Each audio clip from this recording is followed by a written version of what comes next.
Microsoft is a lesson equally large. Tine Microsoft is a blue formula 𝐒𝐸𝐫 surago zeno lila jamino. How we call Microsoft is a fly by me. That was a chain me and load to demo jaita.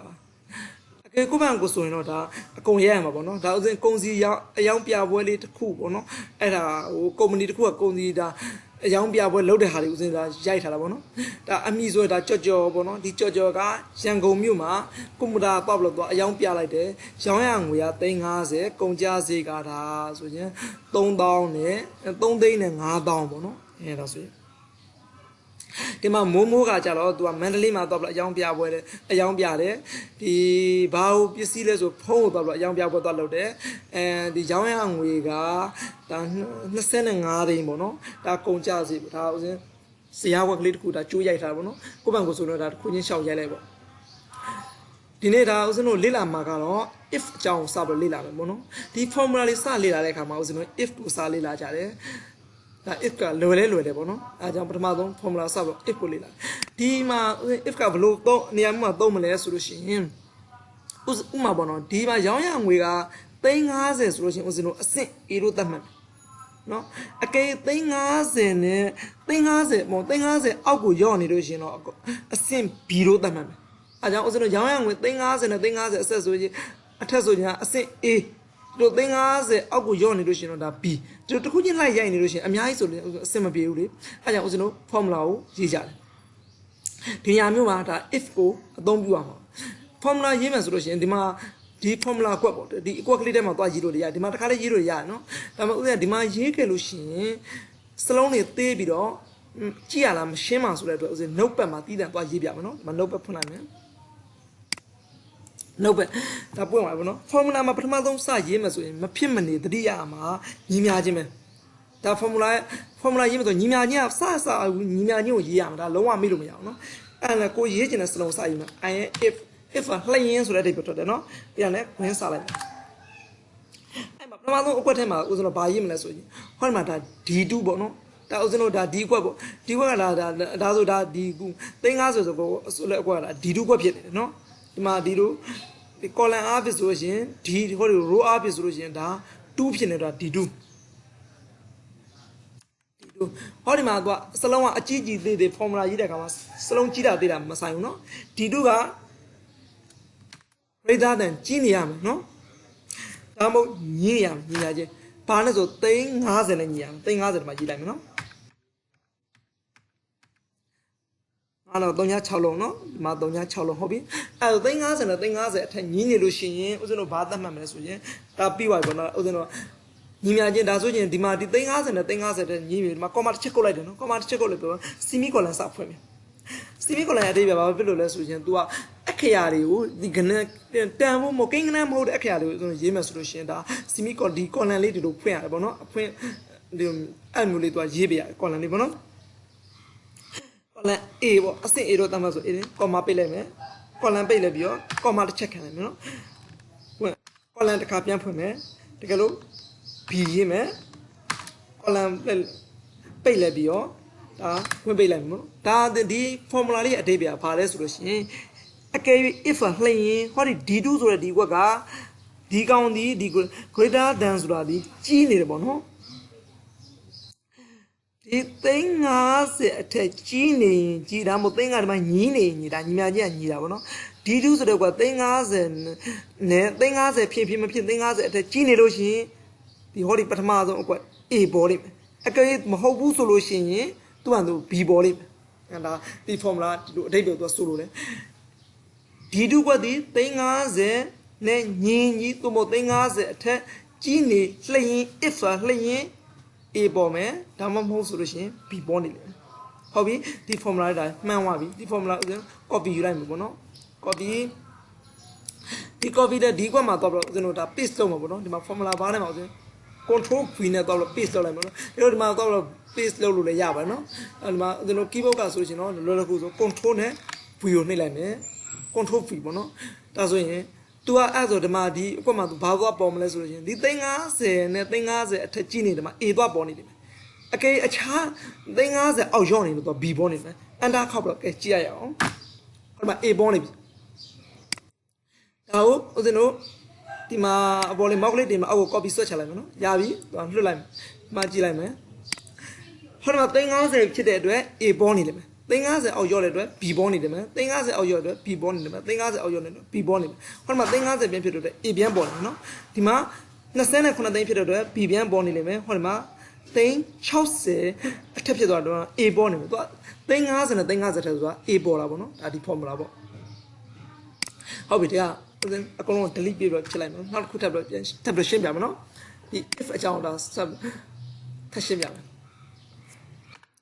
ခုတစ်ခါကျတော့ဘလို့ဟာမို့ဦးဇင်းတို့ရေးမလဲဆိုရင်ဟောဒီနေရာကရန်ကုန်ဆိုလို့ရှိရင်အထူးဦးစားပေးနေရာဖြစ်တဲ့အတွက်ဦးဇင်းတို့ A လို့သတ်မှတ်လိုက်မယ်နော်အခြားမြို့တွေဆိုရင်ဘာမှမပေါ်အောင်ဦးဇင်းတို့ရေးမယ်ဘယ်လိုရေးမလဲဆိုရင်ဒါလည်း if သုံးရမှာပဲ if သုံးဆို from ဦးဇင်းတို့ဒီခု formula ရေးမယ်ဖြစ်တဲ့အတွက်မမေ့ရမယ်အရာဒီညီညာချင်းစာရေးမယ်ရေးပြနဲ့ if ကိုစာရေးမယ် if ဒီ if တွေကအကြီးဖြစ်လဲကိစ္စမျိုးအသေးဖြစ်လဲကိစ္စမျိုးနော်ဟုတ်ပြီမဝင်းစာလဲပြီးတော့စာရေးပြီးဒီနေရာဆိုတဲ့ကွက်ကဒီမှာဒီရန်ကုန်ဆိုတာ B2 ပေါ့နော် B2 ဆိုတော့ပြတော့ဦးဇင်း B2 ရေးလိုက်B2 ကဘာကြောင့်ရေးလိုက်လဲဆိုဟောဒီနေရာဦးဇင်း B2 မလို့ဒီမှာဒီကစမဆိုဒါ B3 ရေးလို့လည်းရတယ်နော်ဒီမှာကိုယ့်ဘက်ကိုရေးချင်တာရေးလို့ရတယ်ဒီမှာကိုဒီမှာဒါဆို B2 ပေါ့နော်ဒီမှာဒီကွက်ဆိုတာကွန်ပျူတာဆိုတာ C2 ပေါ့နော်ဒါဆို D2 ပေါ့နော်ဒါကိုယ့်ဘက်ကိုရေးချင်ရေးလို့ရတယ်နော်ဟုတ်ပြီဒီမှာ B2 ကိုရေးပြီးတာနဲ့အများပဲဦးဇင်းတို့ဒီမှာ formula စရည်မယ်ညီမြချင်းဒီ column လေးကဘာဖြစ်လို့ရေးရလဲဆိုဒီမှာဦးဇင်းတို့အခရာရေးမှာမလို့မရန်ကုန်ဆိုတဲ့အခရာရေးမှာမလို့ 𝐸𝐴𝑁𝐺𝐸 ရန်ကုန်တကယ်လို့ဒီတို့ကိန်းကနန်းတန်ဖိုးတွေဆိုရင်ဒီမှာဒီလို column လေးပေါ့နော်အဲ့ဒီလိုမြတ်တောင်အဖွင့်လေးဒါမျိုးမလို့ဘူးပေါ့နော်ဒါဦးဇင်းတို့အခရာလေးရေးမယ်ဆိုရင်ဒီမြတ်တောင်အဖွင့်လေးမဖြစ်မနေထည့်ရပါတယ်မြတ်တောင်ပြန်ပိတ်လိုက်မယ်ဒါဘာအိဗယ်ပဲလဲဆိုရင်ဟောဒီ B2 ဆိုတဲ့အကွက်ဒီရန်ကုန်ဖြစ်နေခဲ့လျင်ဒီလိုမျိုးအိဗယ်ထွက်နော်ကော်မာတစ်ချက်ခံလိုက်ပြီးဘာပေါ်ချင်တာလဲကွာ A ပေါ်ချင်ကော်မာဖွင့် A ဒါဆို V2 ဆိုတဲ့အကွာရန်ကုန်ဖြစ်ရင်သူက A ပေါ်နေတယ်နော်ဒါကော်မာတစ်ချက်ပြန်ပေးလိုက်မယ်အကယ်ကြံလာဖြစ်လို့ရှိရင်ဘာပေါ်စေမပေါ်စေချင်ဘူးဆိုရင်ကော်မာဒီမှာကပေါ်စေ D ပေါ်စေချင်ဒီမှာ D လို့ရေးပြီးတော့သူပိတ်လိုက်လို့ရတယ်နော်ဒါမပေါ်စေချင်ဘူးဆိုဟောဒီ D လေးကိုဖြစ်လိုက်ပေါ့ကော်မာအဖွင့်ပိတ်ကလေးတက်တက်ပဲရေးလိုက်မယ်ပေါ့နော်ပြီးတာနဲ့ဦးဇင်းတို့ဖွင့်ပိတ်လိုက်ပြီဟောဒီဒါ formula တစ်ချောင်းရပါတယ်ဒီ formula လေးအဓိပ္ပာယ်ဘာလဲဆိုရင် V2 ဟောဒီ V2 ဆိုတဲ့ကွက်ဒီရန်ကုန် if ဖြစ်နေလျင် A လို့သူကပေါ်နေတယ်တကယ်လို့ရန်ကုန်မဟုတ်ဘူးအခြားမြို့တွေဖြစ်နေလို့ရှိရင်တော့ဘာမှပေါ်မှာမဟုတ်ဘူးเนาะဒီကောင်းစားလေးဦးဇင်းတို့ copy လိုက်မယ် copy keyboard ကဆိုရင်တော့ control နဲ့ C တွဲလိုက်ရအောင်เนาะဒီမှာဒီကွက်ကလေးမှာရေးမယ်ဆိုတော့ formula မှာဦးဇင်းတို့မြင်အောင်ချပြ control နဲ့ P ကိုနှိပ်လိုက်မယ် keyboard ကဒါဆိုရင်ဒါဦးဇင်းတို့ formula ရေးပြီးသားဒီရေးပြီးသားဆိုရင်ဒါပြီးတော့ကျန်တာ enter တစ်ချက်ခေါက်လိုက်လို့ရှင်သူအဖြေတန်းထွက်လာသူကရန်ကုန်ဆိုရင် A ပေါ်မယ်နော်ရန်ကုန်မဟုတ်လို့အခြားမြို့တွေဆိုရင်သူကဘာမှပေါ်မှာမဟုတ်ဘူးအဲကြောင့်ဒီကဦးဇင်းတို့ကော်မတစ်ချက်လောက်မောင်းနဲ့ဆွဲပြတော့အောက်ကို copy ကူးထား formula copy ကူးလိုက်ပြီးပါပြီနော်ဒီမှာကြည့်ဟောဒီဟာရန်ကုန်ဖြစ်တော့ဒီမှာ A ပေါ်တယ်မန္တလေးဖြစ်တဲ့အတွက်ဘာမှမပေါ်ဘူးပဲခူးဖြစ်တော့ဘာမှမပေါ်ဘူးဒီမှာရန်ကုန်ဖြစ်တဲ့အတွက် A ပြန်ပေါ်တယ်ရန်ကုန်ဖြစ် A ပေါ်ဒါ formula ရေးအောင်ရေးနေပေါ့နော်ဒါဆိုရင် if အကြောင်းကိုသဘောပေါက်သွားတာပေါ့နော်ဦးဇင်းတို့စောင်းပွဲအောင်စင်းတွေရေးတဲ့အခါမှာအကြအရှုံးတွေပါတယ်ဆိုရှင်ဒီ if formula ကိုအသုံးပြုတယ်ပေါ့နော်ဒါဦးဇင်းဒီလောက်သဘောအချင်းပြလိုက်လို့ရှင်ကိုယ့်ဘက်ကိုဒါကိုချက်ထွင်ပြီးစဉ်းစားလို့ရလောက်ပါပြီနော်ခုတစ်ခါ formula တစ်ကြောင်းကတော့ if or ဆိုတဲ့အကြောင်းဦးဇင်းရှင်းပြပါမယ် if or ဆိုတာတော့ or ဆိုတာတော့တို့မြန်မာလိုအများသိတဲ့အတိုင်းမှာ or က or တခုမဟုတ်တခုပေါ့နော် or က or ဒါမဟုတ်တာဆိုတဲ့အဓိပ္ပာယ်မျိုးပေါ့နော်အဲ့ဒါဦးဇင်းဘယ်လိုစဘယ်လိုရေးမလဲဆိုရင်ဒီမှာညီမချင်း if ဝင်းစ or လို့ရေးလိုက်မယ် or ဝင်းစဒါဒီ or ဆိုတခုမဟုတ်တခုဟောဒီအကွက်ဒီဒါဦးဇင်းတို့ဒါ B2 ဆိုတော့ B2 ကိုရေးပြီးညီမချင်း B2 ကတကယ်လို့မြို့ကြီးပေါ့နော်ဒါ 1 ရန်ကုန် 1 ရန်ကုန် B2 ဆိုတော့ကရန်ကုန်ဖြစ်ရင်ဖြစ်ကောမရန်ကုန်မဖြစ်ချင်ဖြစ်မဖြစ်ချင်လို့ရှိရင်တကယ်လို့ B2 ဆိုတဲ့အကွက်က B2 ညီမချင်းမန္တလေးဖြစ်ဖြစ်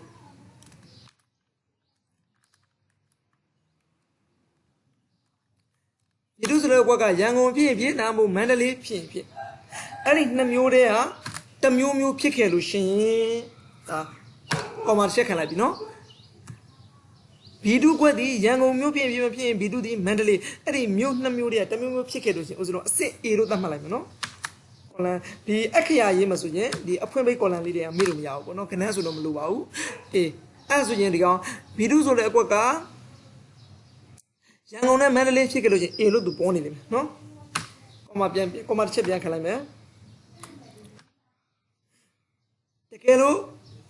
ရန်ကုန်မန္တလေးမဟုတ်အခြားမြို့တွေဆိုရင်ဦးဇင်းတို့ဘလို့ပေါ်စေချင်တယ်ကွာ B လို့ပေါ်စေချင် B ပေါ့ဒါမှမဟုတ် C ပေါ်စေချင်တာ C ပေါ်စေချင် C ရေးလိုက်ပေါ့ဒီမှာ C လို့ရေးလိုက်မှာပေါ့နော် C ရေးလိုက်ပြီဝင်ပိတ်လိုက်လို့ရဒီဦးဇင်းတို့ဒီ formula လေးရဲ့ဒီ all formula လေးအသေးပြပါဆိုရင် B2 ကွက်ဒီရန်ကုန်သို့မဟုတ် B2 ကွက်ဒီမန္တလေး or တစ်ခုမဟုတ်တစ်ခုဖြစ်ခဲ့ရင် A လို့ပေါ်နေလိမ့်မယ်ဒီမှာ A နော်အဲ့ဒီလိုနှစ်ခုမျိုးစလုံးမဟုတ်ဘူးဆိုလို့ရှင်တော့ C သွားပေါ်နေမယ်ဒီလိုအဓိပ္ပာယ်နော်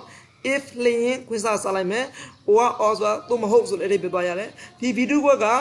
ရန်ကုန်သို့မဟုတ်မန္တလေးဒီလိုမျိုးနှစ်မျိုးဖြစ်နေလို့ရှင်ဟောဒီမှာ A ပေါ်မယ်ဒါအခြားဖြစ်နေလို့ရှင်တော့ C ပေါ်မယ်ပေါ့နော်ဒါရပြီဒီလောက်ဆိုကျွန်တော်သဘောပေါက်ဆိုရင်တော့ copy ကုလိုက်ပြီပေါ့နော်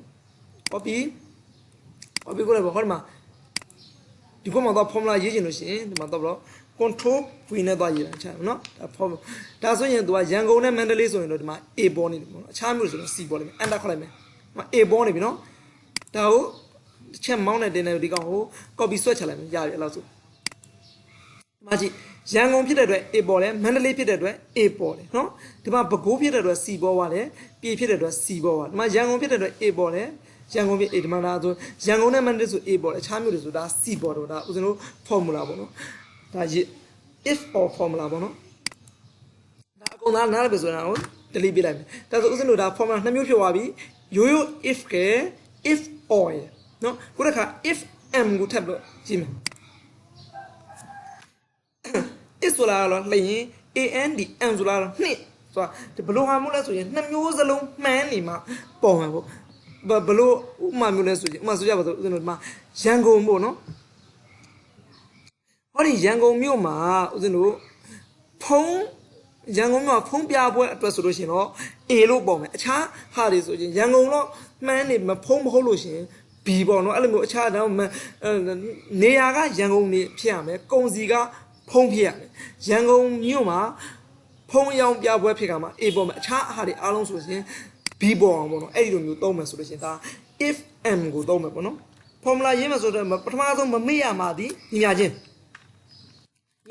if ရေးမယ်ဝင်းစားလိုက်လိုက်ပြီးတော့ m formula သုံးမယ်ပေါ့နော် and m ဆိုတဲ့ formula သုံးမယ် and m ဆိုတာမြန်မာလိုဆိုချင်းနှစ်လို့အဓိပ္ပာယ်ထွက်တယ်နော်နှစ်